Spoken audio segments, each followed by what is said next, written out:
नमस्कार दोस्तों, आपका फिर स्वागत है हमारे YouTube चैनल SR संवाद में। और आज का हमारा संवाद है इंडिया टीवी न्यूज़ चैनल की तरफ से, जिसकी एंकरिंग कर रहे थे मिस्टर सौरभ शर्मा सर। और आज के इस संवाद में सुधांशु त्रिवेदी जी ने, जो कि बीजेपी के प्रवक्ता और सांसद भी, उन्होंने अखिलेश यादव और राहुल गांधी की बातों का क्या शानदार जवाब दिया है। तो चलिए चलते हैं संवाद की ओर। और अगर आपको हमारी ये वीडियो पसंद आती है तो हमारे चैनल को लाइक, शेयर और प्लीज़ सब्सक्राइब करना और कमेंट करना ना भूलें। धन्यवाद। यहाँ लखनऊ से लगातार हम यहाँ लखनऊ में हैं, तो आप समझ ही सकते हैं माहौल कैसा होगा। यहाँ पर जयकारा भगवान राम का जो है लगातार सुबह से लग रहा है और सभी पार्टियों के कार्यकर्ता और नेता लगा रहे हैं। अब 2024 की लड़ाई के लिए पार्टियों के बीच में वोट को लेकर के जो द्वंद्व है वो शुरू हो चुका है। आप देखिए, यूपी में हम हैं तो अखिलेश यादव की आप बात कीजिए, जो यहाँ पर विपक्ष की सबसे बड़ी पार्टी के नेता हैं, वो कह रहे हैं कि किसी का कोई भगवान हो, हमारा भगवान तो पीडीए है। पीडीए मतलब पिछड़ा, दलित, अल्पसंख्यक। राहुल गांधी कांग्रेस पार्टी से पूरे देश के अंदर अब वो एक भारत जोड़ो न्याय यात्रा निकाल रहे हैं। वो उत्तर प्रदेश से होकर के भी गुजरने जा रही है और उनका तो ये पिछले कई महीनों से मुद्दा रहा है कि देश के अंदर जातिगत जनगणना होनी चाहिए, पिछड़ों की बात होनी चाहिए, ओबीसी की बात होनी चाहिए। दूसरी ओर भारतीय जनता पार्टी यूं तो कभी ये नहीं कहेगी कि भगवान राम का मुद्दा, राम का मंदिर, 22 तारीख का प्राण प्रतिष्ठा का कार्यक्रम ये कोई चुनावी कार्यक्रम है, लेकिन इसका चुनावी असर तो जरूर होने जा रहा है। और उनकी कोशिश ये है कि जात पात के अंदर वोट ना बटे, हिंदू वोट एक मुश्त उनको मिले। तो ये जो वोट की लड़ाई है और इसके लिए जो पार्टियों की कवायद है, उस पर हम बात करने जा रहे हैं। राहुल गांधी ने, सुधांशु जी, कल ये कहा है कि मैं कमीज पर धर्म ओढ़कर नहीं चलता हूं औरों की तरीके से। 22 तारीख के कार्यक्रम में न जाने को प्रश्न हुआ था उनसे, तो उन्होंने कहा कि इसको पूरी तरीके से चुनावी फ्लेवर आप लोगों ने दे दिया है। राम जी का समारोह नहीं रह गया अब ये मोदी जी का और संघ का समारोह आप लोगों ने बना दिया। आपने कहा कि वो कमीज पर धर्म ओढ़ के नहीं चलते, पर कुर्ते के ऊपर जनेऊ पहन के चलते हैं। और वो भी फोटो कब जारी हुई थी? चुनाव में। और आपको याद है, राहुल गांधी जी शायद भारत के इकलौते ऐसे नेता होंगे, नेताओं की जाति तो लोगों को पता होती, गोत्र नहीं पता होता है।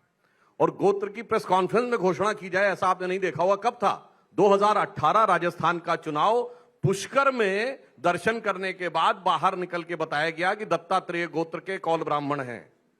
तो भाई, मैं कहना चाहता हूं, कौन ओढ़ता है। और एक और बात याद करिए, राहुल गांधी जी एक बार अयोध्या भी तो गए थे, मगर रामलला के दर्शन किए बगैर चले आए थे। तो आज वो जो कहने का प्रयास कर रहे हैं, ये बात सही है कि धर्म उनके लिए ओढ़ने क्या, उनके लिए देखने की भी चीज नहीं है, क्योंकि उनके हिसाब से धार्मिक चीज का महत्व नहीं है, जात बिरादरी का महत्व है। उनके हिसाब से उनका एजेंडा बहुत क्लियर है कि भाई एक समुदाय को तो जोड़ के रखना है। कितना जोड़ के? फिलिस्तीन और हमास तक जोड़ के रखना है। और दूसरे को तोड़ के रखना है, उत्तर दक्षिण में तोड़ के रखना है। कहते ना कि उत्तर भारत की बातें सतही होती हैं।